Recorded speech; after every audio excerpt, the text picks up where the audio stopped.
কত নোংরা দেখুন, এর মধ্যে তৌফিক স্নান করেছিল। তখন রাত 12টা বাজে।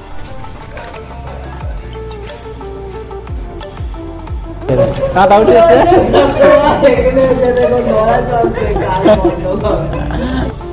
আটা সাপ মার, আটা সাপ মার, একটা সাপ মার, আমি চলে আসছি। তুই একটা সাপ মারলে চলে আসছি। তো করবে, হবে হবে। হ্যাঁ, তো সেই শুই বুড়ি হবে, একটা মার। লাভ দিন না, খাতার পিছনে নে মার।